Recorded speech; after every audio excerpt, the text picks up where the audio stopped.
राज्यातील एसटी स्थानक होणार आयकॉनिक। पहिल्या टप्प्यात 147 बस स्थानकांचा करणार विकास। प्रवाशांना अत्याधुनिक, सुरक्षित आणि दर्जेदार सुविधा मिळणार। उपमुख्यमंत्री माननीय एकनाथजी शिंदे साहेबांचा महत्त्वपूर्ण निर्णय। ग्रामीण आणि शहरी भागाला जोडणारी लालपरी सर्वसामान्यांची जीवनवाहिनी आहे, त्यामुळे प्रवाशांना सुरक्षित, सुखकर प्रवास असायला हवा। याला कायमच उपमुख्यमंत्री माननीय एकनाथजी शिंदे साहेबांचं प्राधान्य राहिलंय। केवळ प्रवासच नाही तर बस स्थानक आणि इतर सुविधाही दर्जेदार हव्यात, यावरही त्यांचं विशेष लक्ष असतं। नुकतीच त्यांनी एसटीच्या जागी पीपीपी तत्वावर विकसित करण्यासंदर्भात एक बैठक घेतली। या बैठकीत पीपीपी तत्वाच्या माध्यमातून विकास करताना त्या ठिकाणी उभारण्यात येणारी नवीन बस स्थानकं आणि इतर वास्तू आधुनिक सुविधांसह आयकॉनिक करण्याचे महत्त्वपूर्ण निर्देश त्यांनी दिले। राज्यभरात एसटी महामंडळाची बस स्थानकं आणि आगारांचं मोठं जाळं विस्तारलंय। मात्र अनेक बस स्थानकांच्या इमारती 40 वर्षांहून अधिक जुन्या असल्यानं प्रवाशांना आधुनिक सुविधा उपलब्ध करून देण्यात अडचणी येत आहेत।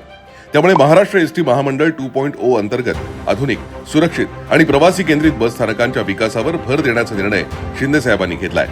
यात पहिल्या टप्प्यात 147 बस स्थानकं आणि एसटीच्या जागांचा विकास केला जाणार आहे। या माध्यमातून आधुनिक बसपोर्ट, प्रवासी सुविधा, कार्यालय, हॉस्पिटल, चित्रपटगृह, नागरिक सेवा केंद्र अशा सुविधा विकसित करण्याचं नियोजन करण्यात आलंय।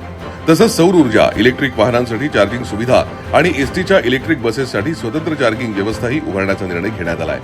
त्यामुळे लवकरच एसटी स्थानकांचं रूपडं पालटणार आहे। याआधीही मुख्यमंत्री पदाच्या कार्यकाळापासून शिंदे साहेबांनी एसटी प्रवासात महिलांना 50% सवलत, 75 वर्षांवरील नागरिकांना मोफत प्रवास यासारखे निर्णय घेऊन प्रवाशांना मोठा आधार दिलाय।